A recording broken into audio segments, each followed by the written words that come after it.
देखिए बच्चों, हमारा नेक्स्ट न्यूमेरिकल जो है वो 102 नंबर का है। उसमें देखिएगा सवाल क्या है। सवाल हम पहले पढ़ लेते हैं, समझ लेते हैं उसे और फिर उसे सॉल्व करते हैं। क्या है? A gas gives P gas Q gas plus R gas. ये रिएक्शन दी हुई है जिसमें 1 मोल गैस से हमें 3 मोल गैसेस मिल रहे हैं और ये फर्स्ट ऑर्डर रिएक्शन है with half life period of 69.3 second.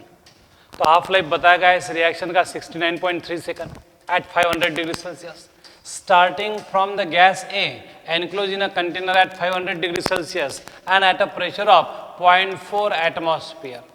The total pressure of the system after 230 seconds will be. तो देखिए, तो हमें एक रिएक्शन दी हुई है A gas gives P gas plus Q gas plus R gas बराबर है। A gas gives P gas plus Q gas plus R gas. तो इनिशियली प्रेशर कितना है? ए का 0.4 है, इनका कितना होगा? 0.000 होगा बराबर है। अब time t is equal to 230 minute में 230 सेकंड में कुछ ना कुछ ए रिएक्ट हो जाएगा। कितना ए रिएक्ट हो जाएगा? Let it be x। तो कुछ ना कुछ ए रिएक्ट हो जाएगा, उसकी वजह से उसका पार्शियल प्रेशर कम होगा। तो let the decrease in pressure of A is x। तो प्रेशर ऑफ ए x से कम हो गया तो 1 मोल ए से 1 मोल पी तैयार हो रहा है। तो जितने मोल ए रिएक्ट होंगे उतने मोल पी तैयार होगा और जितने मोल ए रिएक्ट होगा उतने मोल पी तैयार होगा। तो उसका भी प्रेशर कितना होगा? x। Same case happens with Q and R। तो ये हो गया total pressure at time t equal to 230 बराबर। हमें टी हाफ दिया हुआ है, टी हाफ कितना है? 69.3 सेकंड। उसका यूनिट भी देख लेते हैं, 69.3 सेकंड है। और हमें पूछा है total pressure of the system after 230 second will be. तो हमें टोटल प्रेशर पूछा है, पीटी पूछा है, तो हम पीटी की वैल्यू निकालेंगे। अब ये अलग अलग ढंग से भी आपको तैयार करते आएगा बच्चों। तो आपको फार्मूला मालूम है, K इज इक्वल टू क्या है? 2.303 upon t log to the base 10 A upon A minus x बराबर है। अब ए यानी कॉन्सेंट्रेशन है, ए माइनस एक्स यानी concentration present at that given time है, ए यानी इनिशियल कॉन्सेंट्रेशन है। लेकिन हमारी रिएक्शन रही बच्चों गैसियस रिएक्शन, तो यहाँ पे मैं ए और ए माइनस एक्स के जगह पे क्या डाल सकता हूँ? पार्शियल प्रेशर भी डाल सकता हूँ। तो मैं इस इक्वेशन को ऐसा लिख पाऊंगा, k is equal to 2.303 upon t log to the base 10 initial pressure upon a minus x p t. तो मैं पी टी की वैल्यू निकालनी है बच्चों, ए माइनस एक्स की वैल्यू निकालनी है बराबर है। तो यहाँ पे हम अब वैल्यू पुट अप करेंगे। के का फार्मूला क्या है आपको मालूम है? के इज इक्वल टू क्या होता है रे? 0.693 अपॉन टी हाफ। और टी हाफ की वैल्यू आप सबको मालूम है कितनी है? 69.3 सेकंड। तो ये वैल्यू हम के डाल देंगे 0.693 upon 69.3 is equal to 2.303 upon 230 log to the base 10। P i की वैल्यू कितनी है भाई? 0.4। पी टी की वैल्यू कितनी है? पी टी की वैल्यू कितनी होगी? तो हम यहाँ पे ढूंढ सकते हैं पी टी की वैल्यू कितनी है। 0.4 माइनस एक्स, ए माइनस एक्स की वैल्यू। तो यहाँ पे ये पी टी नहीं, यहाँ पे क्या चाहिए? यहाँ पे मैं पी टी मिटा देता हूँ, ए माइनस एक्स चाहिए, मतलब पी आई माइनस एक्स चाहिए। क्या चाहिए यहाँ पे?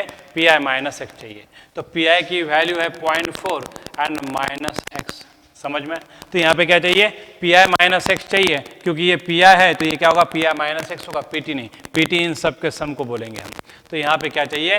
पी आई माइनस एक्स चाहिए बराबर। अब इसमें हम वैल्यू रखेंगे, ये क्या आएगा? 1/100। ए भी कितना आएगा? 1/100 into log to the base 10 0.4 upon 0.4 minus x बराबर है। अब ये 100 इधर भेज देंगे तो 100 अपॉन 100 क्या हो जाएगा रे? 1 हो जाएगा। तो 1 is equal to log of 0.4 upon 0.4 minus x. But log of 10 क्या होता है? 1। तो लॉग ऑफ ए वैल्यू 1 आ गया, मतलब इस वैल्यू की 0.4 अपॉन 0.4 माइनस एक्स की वैल्यू क्या होगी बच्चों? 10 होगी। तो log ऑफ ए वैल्यू 1 आ गई, लेकिन log ऑफ 10 1 होता है, मतलब ये 0.4 अपॉन 0.4 माइनस एक्स की वैल्यू क्या होगी 10 होगी। तो इसे हम सॉल्व करते हैं। 0.4 is equal to 4 minus 10x, तो 10x is equal to 4 minus 0.4, तो x इज इक्वल टू क्या आएगा 3.6 अपॉन 10, तो कितना आएगा 0.36। तो x की वैल्यू 0.36 आ गई, तो x की वैल्यू क्या आ गई 0.36 आ गई। अब x की वैल्यू मालूम हो गई तो हम क्या कर सकते हैं, पीटी निकाल सकते हैं। अब ये सारे गैसेस के पार्शियल प्रेशर की सम करेंगे बच्चों, तो हमें क्या मिलेगा, पीटी मिलेगा। तो पीटी का फॉर्मूला क्या आएगा 0.4 minus x plus x plus x plus x, ये एक एक एक्स माइनस हो जाएगा, तो क्या आएगा 0.4 minus x plus x cancel हो जाएगा, तो क्या बचेगा 2x। तो 0.4 प्लस 2x, तो 0.4 प्लस 2x है, तो 0.4 और 2x की वैल्यू कितनी आएगी बच्चों, 0.36 का डबल कितना होता है 0.72। इसको अगर हम ऐड करेंगे तो कितना आएगा 2, 7 और 4 11, तो 1.12, तो 1.12 this will be it's answer. तो इस तरह से हम क्या कर सकते हैं, इसका सॉल्व कर सकते हैं। तो आंसर आ गया कितना 1.12। तो देखिए ऐसे न्यूमेरिकल थोड़े से हार्ड लगते हैं हमें, लेकिन आप अगर कंसेप्चुअली गए तो फिर आपको कोई दिक्कत नहीं आएगी। तो आंसर आ गया 1.12। आपको दिख रहा है स्क्रीन पर बरोबर? नहीं दिख रहा होगा तो आप मुझे कमेंट सेक्शन में बता सकते हैं, आगे मैं फिर कुछ ना कुछ करूंगा, उसको प्रॉब्लम को हल करूंगा। ठीक है, नेक्स्ट सवाल देखते हैं। अब 103 नंबर का सवाल है बच्चों। If a first order reaction takes 40 minute for 75% completion, मतलब 75% completion of first order reaction के लिए कितने लगते हैं, 40 मिनट लगते हैं। Then time required for 50% completion is, तो 50% आधी रिएक्शन होने के लिए समय कितना लगेगा, टी हाफ पूछा है। तो इन्होंने हमें T75 दिया हुआ है, T75% equal to 40 minutes, and हमें पूछा है टी हाफ की वैल्यू क्या होगी, T50% की वैल्यू क्या होगी। तो हमें मालूम है एक फार्मूला हमने लर्न किया था, T75% is equal to 2 times t half. First order के लिए है तो 2 टी हाफ। तो टी हाफ की वैल्यू क्या होगी बच्चों, T75% अपॉन 2 मतलब 40 अपॉन 2 मतलब कितना है 20 मिनट। तो आंसर इज 20 मिनट। तो आपको फटाक से आ गया होगा।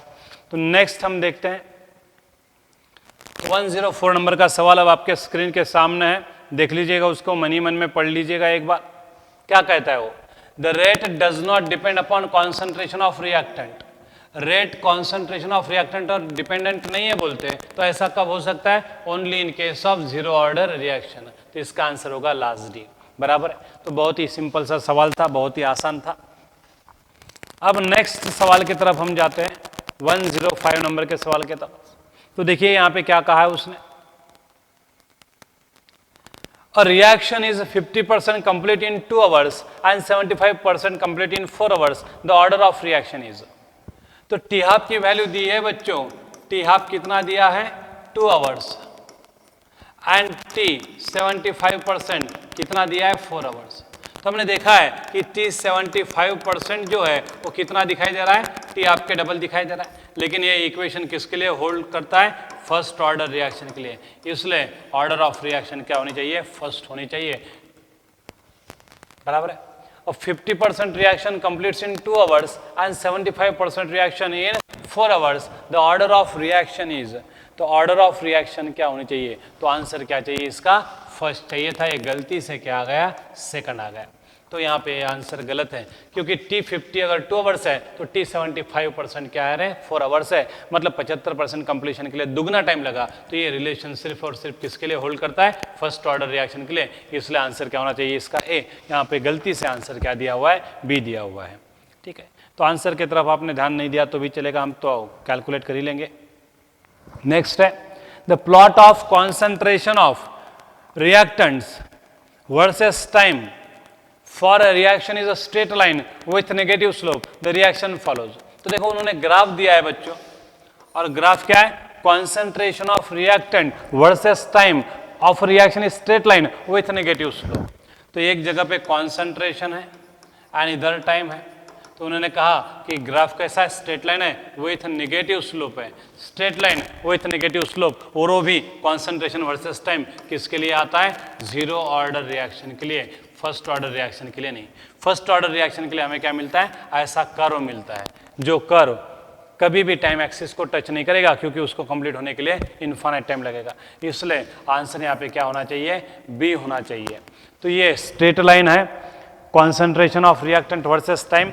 तो ये ग्राफ का स्लोप क्या होना चाहिए बच्चों, सॉरी नेगेटिव स्लोप के साथ है, तो ऑर्डर ऑफ रिएक्शन क्या होनी चाहिए, जीरो ऑर्डर होनी चाहिए। यहाँ पे भी अगेन गलती से आंसर क्या दिया है इन्होंने, ए दिया है, वो गलत है, बराबर है। अब नेक्स्ट सवाल की तरफ जाते हैं हम। 107 नंबर का सवाल है, देखिए अब इसे कैसे पढ़ेंगे हम। If 50% of the reactant is converted into product in first order reaction in 25 minutes, how much of it would react in 100 minutes? तो उन्होंने कहा है कि 50% ऑफ द रिएक्टेंट रिएक्ट हो जाता है बोलते हैं 25 मिनट में, तो 100 मिनट में कितना रिएक्ट हो जाएगा, अमाउंट ऑफ रिएक्टेंट रिएक्टेड की वैल्यू पूछिए। तो देखो 100 से स्टार्ट करेंगे, 100 का 50 हो जाएगा पहले टी हाफ में 25 मिनट में, गिवन है ये 50% रिएक्शन कंप्लीट हो गई बोलते हैं 25 मिनट में, तो पहले 25 में 50 रिएक्ट हो जाएंगे, 50 मोल रिएक्ट हो जाएंगे, 50 बाकी है। अब दूसरे टी हाफ में और आधा रिएक्ट हो जाएगा, मतलब कितने बचेंगे 25 मोल और रिएक्ट हो गए। अब तीसरे टी हाफ में वो भी 25 मिनट का होगा, फर्स्ट ऑर्डर है तो कितना होगा, और भी 50% रिएक्शन कंप्लीट हो जाएगा, 12.5 मोल बच जाएंगे, 12.5 मोल रिएक्ट हो जाएंगे, बराबर है। 3 टी हाफ हो गए, 75 मिनट हो गए। अब चौथे टी हाफ की बात करते हैं, तो कितना बचेगा रे 6.25, चौथा टी हाफ। तो देखो अब तक टोटल 100 मिनट हो चुके हैं और 100 मिनट के बाद 6.25 बचा है, 6.25 मोल्स बचे हैं, मतलब रिएक्ट कितने हुए हैं 93.75।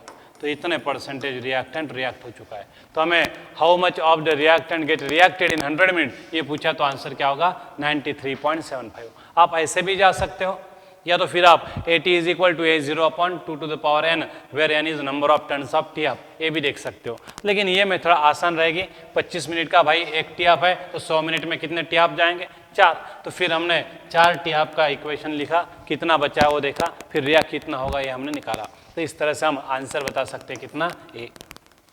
ठीक है, अब नेक्स्ट सवाल की तरफ मुड़ते हैं। तो देखो गिवन क्या है हमारे पास, T half is inversely proportional to A square है, बट हमें मालूम है कि टी हाफ क्या रहता है, inversely proportional A to the power n-1 रहता है, बराबर है, n-1 रहता है इनवर्सली प्रोपोर्शनल। तो फिर हम दोनों को कंपेयर करेंगे, तो n-1 इज इक्वल टू कितना है भाई 2 है, तो n इज इक्वल टू कितना होगा रे 3, मतलब रिएक्शन क्या होगी थर्ड ऑर्डर की होगी, इसलिए आंसर क्या है लास्ट डी है। तो reaction is of third order. तो ये रिलेशन को हमने किसके साथ कंपेयर किया, हमारे जनरल इक्वेशन के साथ, और जनरल इक्वेशन के साथ कंपेयर करने के बाद हमें n-1 की वैल्यू मिली कितने 2, तो n की वैल्यू मिली कितनी 3। यहाँ पे जो n है वो क्या है, ऑर्डर ऑफ रिएक्शन है। ठीक है समझ में। अब नेक्स्ट सवाल की तरफ हम जाते हैं। तो हमें फर्स्ट ऑर्डर रिएक्शन दिए जो 60% कंप्लीट होती है 60 मिनट में, और हमें पूछा है कि उसका T 50% क्या है, टी हाफ क्या है। तो हमें एक रिलेशन सिखाया गया, T 60% is equal to 1.33 times t half, क्या है 1.33 times t half. Therefore t half is equal to क्या है, T 60% अपॉन 1.33, तो क्या होगा 60 अपॉन 1.33। अब 1.3 का टेबल नहीं आता हमें, तो कोई बात नहीं 1.5 समझ लेते हैं उसे, 1.5 समझेंगे तो आंसर कितना आएगा 40। अब 1.33 चाहिए था, हमने 1.5 लिया, डिनोमिनेटर को बढ़ा दिया, इसलिए हमारा आंसर कम आया, मतलब आंसर 40 से क्या होना चाहिए, थोड़ा सा ज़्यादा ही होना चाहिए। 1.33 होता तो आंसर 40 से थोड़ा सा ज़्यादा ही आता, क्योंकि हमने 1.33 को क्या कंसीडर किया, सिंप्लिसिटी मेंटेन करने के लिए 1.5, मतलब डिनोमिनेटर को बढ़ा दिया है, और जब हम डिनोमिनेटर को बढ़ाते हैं तो आंसर कम मिलता है, मतलब आंसर क्या चाहिए 40 से थोड़ा सा ज़्यादा चाहिए, और 40 से थोड़ा सा ज़्यादा कौन है, सेकंड भी। तो इस तरह से हम इसे क्या कर सकते हैं, सॉल्व कर सकते हैं। ठीक है, तो ये रिलेशन आपको मालूम चाहिए, कौन सा, T 60% is equal to 1.33 into t half. तो ये भी इक्वेशन हमें याद चाहिए। अब नेक्स्ट देखो 110 नंबर का सवाल है, क्या कहता है वो देखो, a reaction to form P, a plot of the reciprocal of concentration of A versus time t is a straight line with initial concentration of A is 1 into 10 to the power minus 2 molar. Its half-life is found to be 20 minutes. When the initial concentration of A is 3 into 10 to the power minus 3 molar, the half-life will be. तो देखिए पढ़ लेते अच्छे से, इसे दिखाई दे रहा आपको स्क्रीन पर, आपको स्क्रीन पर सवाल दिखाई दे रहा है बच्चों?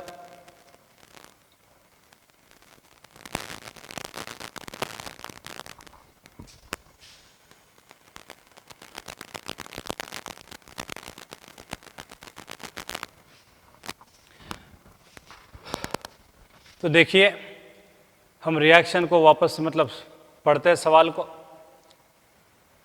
ए रिएक्ट्स टू फॉर्म पी, मतलब हमें रिएक्शन दी है A gives P. A plot of reciprocal of concentration of A versus time is a straight line. तो reciprocal of concentration versus A versus time जो है ये क्या है? स्ट्रेट लाइन है। When initial concentration of A is 1 into 10 to the power minus 2 molar, half life is found to be 20 minute. तो जब concentration इतना होगा तो half life कितना है? 20 मिनट है। When initial concentration of A is 3 into 10 to the power minus 3 molar, the half life will be, बराबर है। अब इसकी अगर हमें ऑर्डर पता चल जाएगी तो हम क्या कर सकते हैं बच्चों? आराम से टी हाफ और इनिशियल कॉन्सेंट्रेशन का रिलेशन इस्तेमाल करके बता सकते हैं कि वैल्यू कितनी लगेगी। तो सबसे पहले हमारे सामने सवाल क्या है? How to determine its order. तो देखो ग्राफ निकाला है इन्होंने, और ग्राफ किसके बीच निकाला है? 1/c versus time T. और 1/c वर्सेस टाइम टी इन्होंने दिया है, ग्राफ क्या है? स्ट्रेट लाइन है, लेकिन पैरेलल है कि not passing through zero, not passing through origin है, कुछ भी नहीं बताया।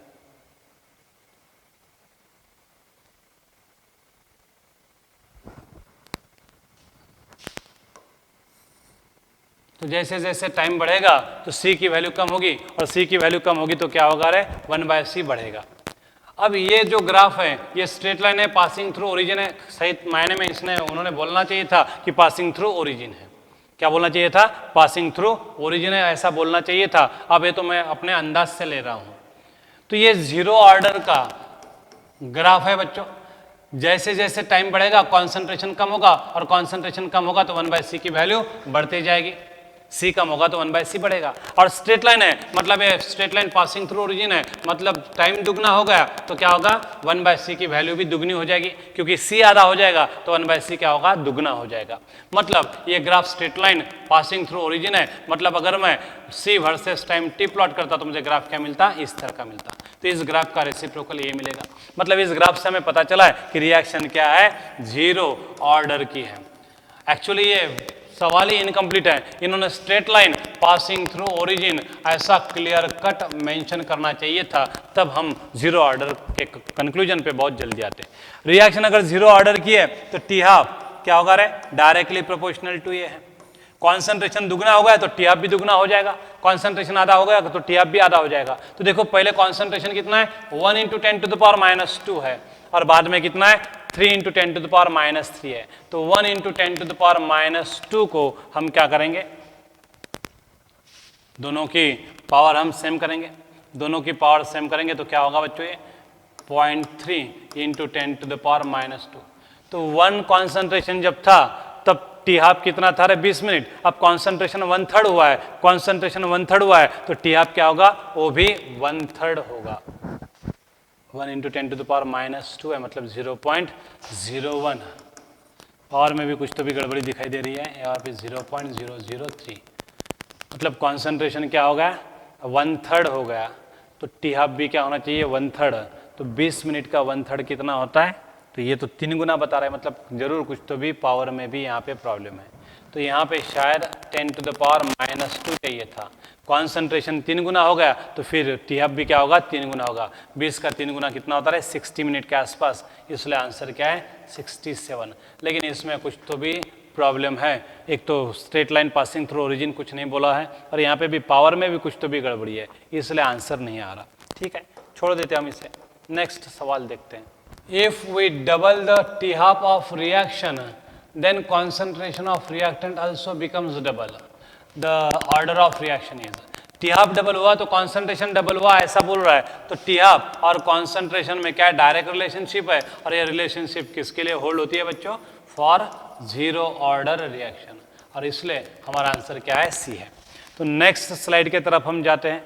देखो, a first order reaction has a rate constant K is equal to 3.01 into 10 to the power minus 3 per second. How long will it take to decompose half of the reaction? तो आधा reaction complete होने के लिए कितना समय लगेगा। तो t half और के का रिलेशन हमें मालूम है, t half is equal to क्या है बच्चों, फर्स्ट ऑर्डर के लिए 0.693 अपॉन के, तो 0.693 अपॉन के की वैल्यू कितनी है, 3 into 10 to the power minus 3, इसको ऊपर भेज देंगे तो ये +3 हो जाएगा और ये 693 हो जाएगा अपॉन 3, 3 2 जा 3 3 जा 3 1 जा, 231 सेकंड के आसपास हमें टाइम लगेगा, मतलब आंसर क्या आएगा, सी लगेगा, बराबर है। तो 0.693 upon 3 into 10 to the power minus 3, ये 10 टू द पावर माइनस 3 ऊपर जाएगा तो क्या होगा, +3, तो क्या आएगा 693 आएगा अपॉन 3, तो 3 2 जा 6, 3 3 जा 9, 3 1 जा 1, तो 231 सेकंड के आसपास क्या चाहिए, आंसर चाहिए। बहुत ही सिंपल था ये, कोई प्रॉब्लम नहीं। तो देखिए बच्चों, नेक्स्ट सवाल है हमारा, in first order reaction the concentration of reactant is reduce to, यहाँ पे 118 दिखाई दे रहा है आपको, एक्चुअली वो क्या चाहिए था, 1/8 चाहिए था, reduce to 1/8 of the initial concentration in 75 minutes at 298 kelvin, what is the half life period of the reaction. तो हाफ लाइफ पीरियड निकालना है, तो देखो भाई 1 का पहले हाफ लाइफ में क्या होगा, 1/2, दूसरे हाफ लाइफ पीरियड में क्या होगा, 1/4, तीसरे हाफ लाइफ पीरियड में क्या होगा, 1/8, मतलब 1 2 3 तीन टी हाफ लगे, और तीन टी हाफ की वैल्यू उसने दी है, कितना है, 75 मिनट्स, तो टी हाफ की वैल्यू क्या होगी, 75 डिवाइड बाय 3, तो आंसर क्या आएगा बच्चों, 25 minute.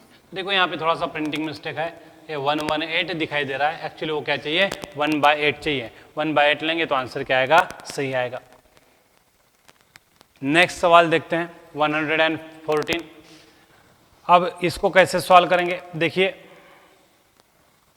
a first order reaction is 60% completed in 20 minutes. How long will the reaction takes to be 84% completed?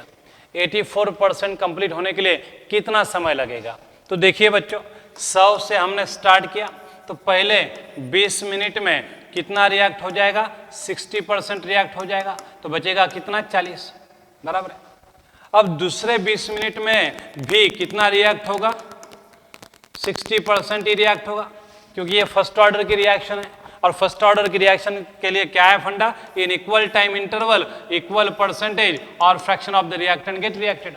तो पहले 20 मिनट में 60% रिएक्ट हो रहा है, तो दूसरे 20 मिनट में भी क्या होगा, 60% रिएक्ट होगा। 60% किसका, 40 का, 60% 40 का कितना था, 24 चले गए, तो बचेंगे कितने, 16। अब 16 मोल बाकी बचे, 100 मोल में से 16 मोल बाकी बचे हैं, मतलब 16% रिएक्टेंट बाकी बचा है, तो 84% रिएक्टेंट रिएक्ट हो चुका है, तो 16 मोल बाकी बचे हैं, तो 84% रिएक्टेंट कंप्लीट हो गई, तो T84 कितना आएगा रे, 20 + 20 40 मिनट। तो लॉजिकली जाएंगे तो बहुत आसानी से आंसर आएगा, फार्मूला यूज करोगे तो फिर आपको बहुत तकलीफ होगी। तो देखिए 100% या परसेंट जब बोलते हैं तो 100 से स्टार्ट करेंगे, तो पहले 20 मिनट में 60% रिएक्ट हुआ, 100 में से 60 गए तो बचे कितने, 40। अब दूसरे दूसरे 20 मिनट में अगेन 60% रिएक्ट होगा। क्यों भाई, ऐसा क्यों, क्योंकि रिएक्शन फर्स्ट ऑर्डर की है, और फर्स्ट ऑर्डर रिएक्शन के लिए in equal time interval equal percentage of reactant get react. लेकिन दूसरे 20 मिनट में 60% रिएक्ट होगा, लेकिन किसके, 40 के, तो 40 का 60% कितना होता है, 24 रिएक्ट हो जाएंगे, तो बचेंगे कितने, 16 बचे। 100 से स्टार्ट किया था, 16 बचे, तो अब तक कितने शहीद हुए होंगे, अब तक 84 मॉलिक्यूल शहीद हुए होंगे, तो 84% रिएक्शन कंप्लीट होने के लिए कितना समय लगा, 20 मिनट + 20 मिनट 40 मिनट। तो इस तरह से लॉजिकली जाओ तो अच्छा रहेगा आपके लिए, फार्मूला का इस्तेमाल करोगे तो कैलकुलेशन का पार्ट पीछे लग जाएगा। ठीक है, आज हम बच्चों यहीं पे रुक जाते हैं। अब कल हमारा इस टॉपिक पर का लास्ट लेक्चर होगा। ठीक है, तो कल हमारे न्यूमेरिकल्स खत्म होते हैं, और हम कल से ही नया चैप्टर शुरू करते हैं, कौन सा, सॉलिड स्टेट, और बहुत ही इंपॉर्टेंट चैप्टर है, वो हम स्टार्ट करेंगे। थैंक यू बच्चों।